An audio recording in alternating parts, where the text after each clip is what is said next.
Bismillahirrahmanirrahim. Assalamualaikum warahmatullahi wabarakatuh.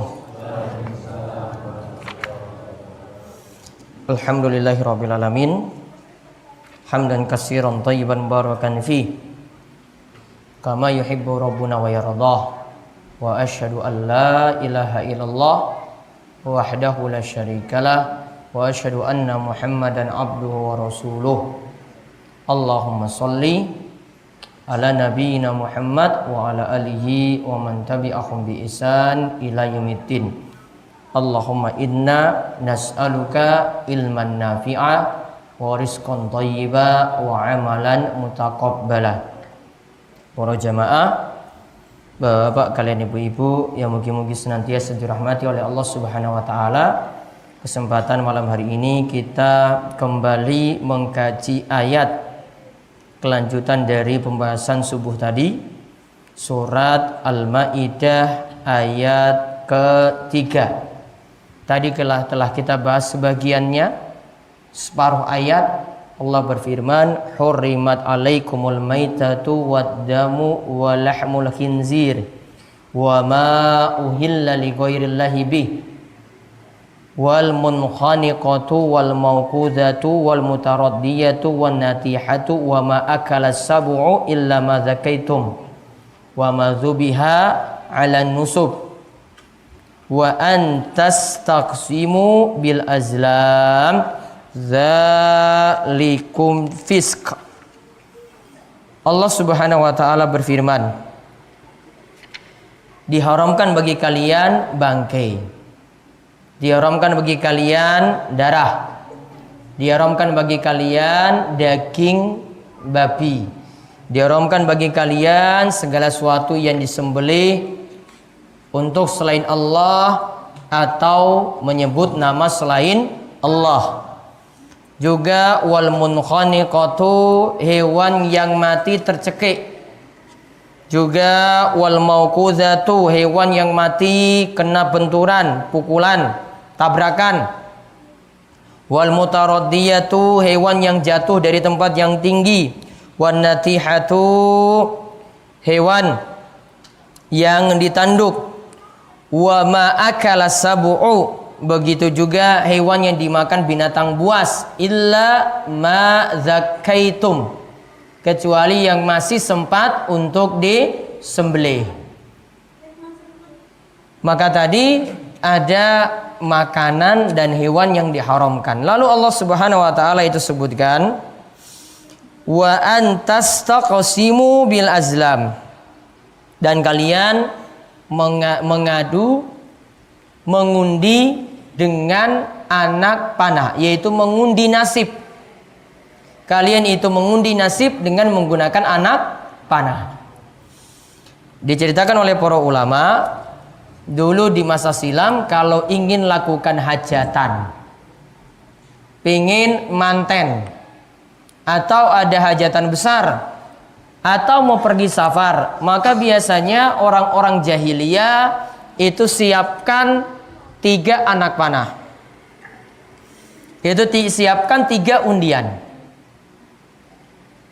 Undian yang pertama tulisannya if'al, lakukanlah. Undian yang kedua la taf'al, jangan lakukan. Undian yang ketiga ghafal, tidak ada tulisan apa-apa. Maka nantinya kalau terpilih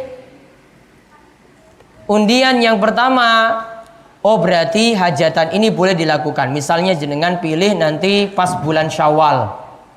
Oh tanggal 10 Syawal, maka nanti hajatan ini boleh dilakukan. Kalau pas undiannya tadi jatuh pada kata if'al, lakukanlah.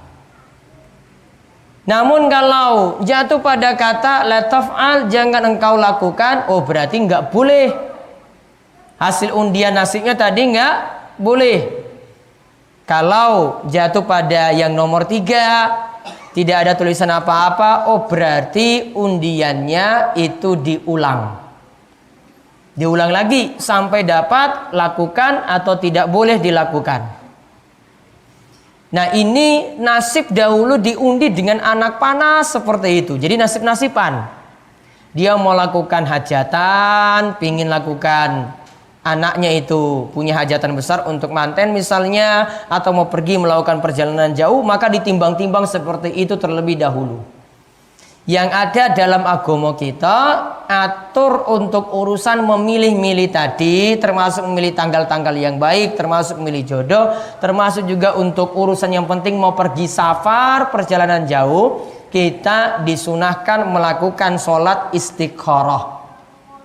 Disunahkan melakukan sholat istikharah untuk menentukan pilihan mana yang sudah dipilih, kemudian kita mantapkan dengan sholat sunnah kalih rokaat. Misalnya mau pilih nanti perjalanan, pilih kemis apa setu, lakukan sholat dulu. Oh saya mantapnya itu kemis, sudah saya lakukan sholat istikharah dulu, lalu setelah itu baca doa sholat istikharah yang sudah dimantapkan tadi, yaitu pergi pada hari Kamis, tinggal dijalankan. Kalau memang Allah mudahkan maka nanti akan dimudahkan, kalau memang itu tidak baik maka nanti akan dipersulit. Juga mirip kalau zaman kita ini, kalau undian nasib dengan anak panah, Bapak Ibu sekalian, jenengan ada yang masih melakukan memilih-milih hari baik ketika lakukan hajatan-hajatan besar. Hitung-hitung dino. Contoh dengan menggunakan ilmu primbon. Ngertos primbon? Nah, simba-simba ngertos mboten? Nggih. Pakai hitungan weton. Nanti Kamis itu hitungannya berapa? Sakniki apa? Selasa apa? Selasa apa? Legi. Nanti yang lahirannya Selasa Legi itu Selasa itu wetonnya pira, terus Legi itu pira. Nanti jodohnya sing lanang itu nanti dijodohkan lagi. Misalnya ini Jumat Paing, Jumat iki pira, Paing iki pira, dijumlahke jadi siji. Terus dibagi telu, dibagi papat, dibagi limo, dibagi 6. Nanti ada hitungan nasib-nasibnya dewe. Kok iso ngerti? Yo paham. Pakar primbon neng internet gampang bisa cari seperti itu. Ini sama seperti undian nasib tadi dengan anak panah di masa jahiliyah. Itu sama dengan ilmu primbon saat ini.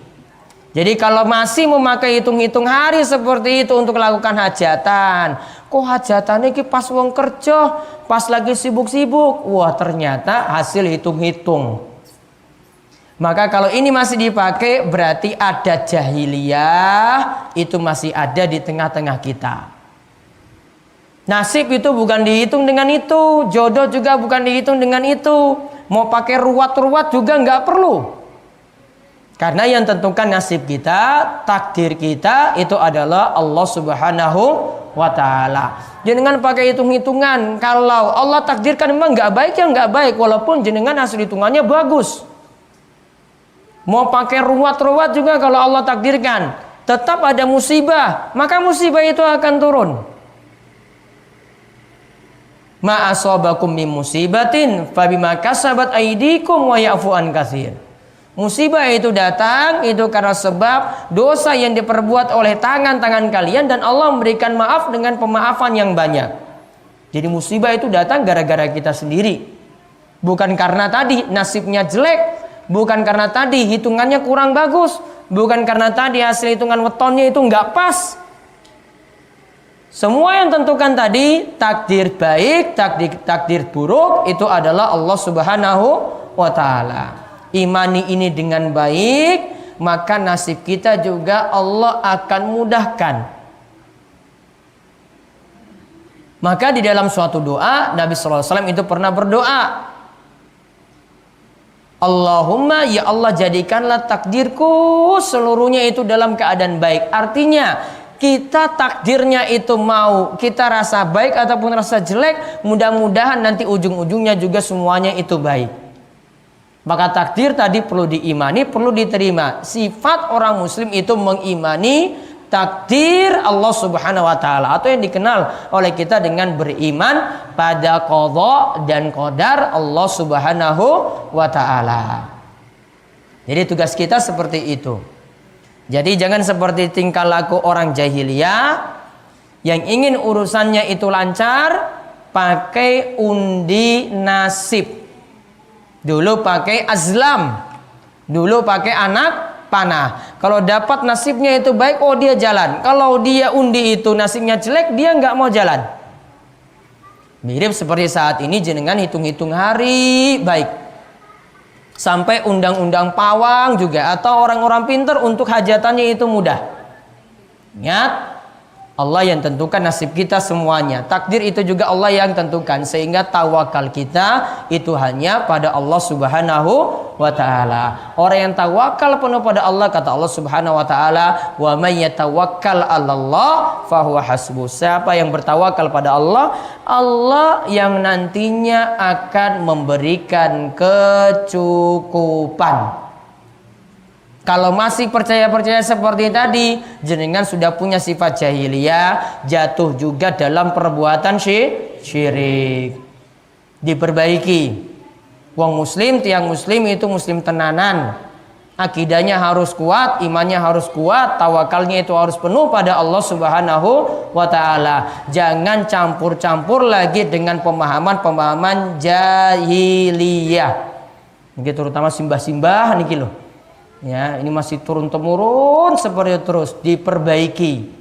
Seseorang hitung-hitung dino meneh. Nggih, lakukan hajatan pokoknya pas libur. Ya, mau bikin mantenan, mau bikin hajatan besar, pokoknya orang muda untuk datang, ya kita lakukan seperti itu. Paham nggih? Allah yang tentukan semuanya. Terus banyak-banyak doa, mugi-mugi setiap urusannya itu lancar, termasuk melakukan hajatan-hajatan besar semacam tadi. Nggih niku mawon untuk pembahasan kita malam hari ini. Ayat ini belum selesai. Insyaallah kita akan kaji pada kesempatan besok subuh. Subuh niku hadir kaya tarweh. Ya, orang malah subuh iki sepi terus lho. Nggur sak saf rong saf. Nggih, iki jamaah iki nang endi wae iki. Ya, harus penuh besok seperti ini juga. Ora alasan wis ngantuk. Ya sahurnya diundur. Nggih, sahurnya jam 4. Insyaallah kalau sahurnya makin diundur, makin mudah subuh. Subuhnya pasti tepat waktu. Namun kalau jenengan sahurnya jam 3, ya wes, bar sahur langsung apa? Iya turu. Nanti gawe-gawe alasan meneh, wah aku wes saya. Yo iya, kowe gawe-gawe masalah terus. Wes ngerti. Bar jam 3 iki sahur terus langsung turu, ya mendingnya ya jam 4. Paham nggih? Nanti diubah. Besok iki bar sahur iki ora turu. Enteni subuh ya sampai azan subuh, datang ke masjid. Jamaah subuh itu harus sama dengan jamaah sholat tarwih. Paham nggih? Makin jamaah subuh itu kalau sudah sama seperti jamaah sholat Jumat, sebentar lagi datang kiamat. Sebentar lagi datang apa? Kiamat. Ya berarti umatnya wis maju. Setelah itu langsung datang kiamat. Kalau alasan-alasan terus, wah aku iki arep negal, aku iki wis saya. Ya saben dino saya terus. Ya, kapan ora saya coba? Hah? Pada waktu ora saya? Engkau rasanya iki pas mati neng kuburan. Ya, iki wis ora saya meneh lho. Wis rampung, ora ono salat, ora ono puasa, ora golek pakan, ya wis selesai. Wis rampung. Pengen istirahat nanti besok di kuburan. Sekarang itu nggak ada waktu istirahat, jenengan tambah amal terus, tambah amal terus. Ora gawe-gawe alasan, wah aku iki ngarit iso. 7 kilo, 8 kilo tekan gesing, dikon melaku wae tekan masjid, ora tekan sekilo wae, malesnya bukan main. Innalillahi wa inna ilaihi rajiun. Ya, subuh iki penuh kebak kaya ngene lho. Ya, yang malas-malas dikon tekan yang masjid ya. Pokoknya harus sama dengan ini. Ya, itu saja. kita cukupkan, tutup kalian doa kafaratul majlis. Subhanakallahumma bihamdika asyhadu an la ilaha illa anta astaghfiruka wa atubu ilaik. Assalamualaikum warahmatullahi wabarakatuh.